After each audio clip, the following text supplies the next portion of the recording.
This is part 2 of the Arcusin Bale Baron review, which shows the adaptations made to the machine to allow for picking up and stacking bundles vertically.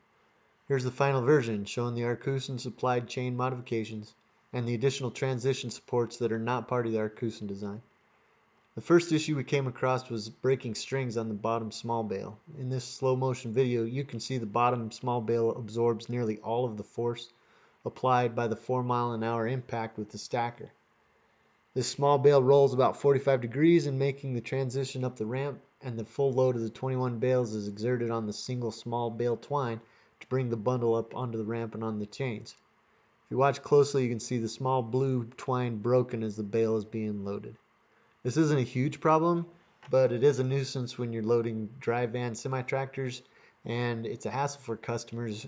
The solution ended up being to swap out the original chain with an Arcusin supplied multi-tooth chain, which has 4 times the number of teeth. You can see that here. We also added the spring tensioners at the end, which made a big difference. That was a $5,000 add for 2 chains and 2 spring tensioners. The next slow motion section shows that the spring tensioners help absorb the impact, and the bundle is done making the transition onto the ramp by the time the bundle reaches the more aggressive teeth of the ramp chains. Now the ramp load is factory equipped with adjustments to allow for a smaller ramp opening, and there's a height change to the anti-roll bar. The pusher bar needs to be deeper to prevent stabbing the soft-sided bundles and taller to keep from tipping the bundle over instead of sliding in backwards. Prior to the modification of a stopper bar bolted onto the adjustable chute, bundles had a tendency to be thrown off the back of the loading ramp, or rock into the middle bundle already loaded onto the machine, even with multiple attempts at adjusting the roll bar to the exactly correct height. As you can see here, the roll of the bundle is stopped as the chute transitions to the horizontal position, and it prevents the interference as the third bundle is loaded. The final item to note is the width of the side rails and the disabling of the middle safety stops. This had to be done because the bundle kit side rails interfere with the stops. We found that because of the softer nature of the bundles compared to large bundles, it's necessary to settle the stack by tipping the long bed into a vertical position after loading the 9th bundle so that the bundles stack properly.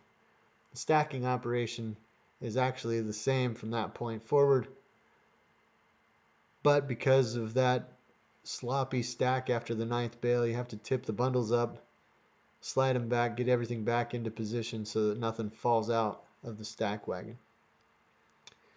This allows room for that last stack of 3 bundles. Backing back into the barn, so now your arrangement is 3 deep and 4 tall, where we were 2 deep and 6 tall.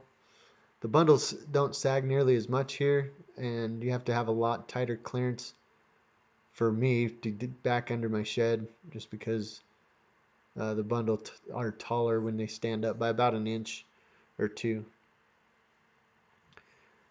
The dimensions of the 2 stacking methods are pretty much identical. It just depends on the small bale length and your bale chamber width.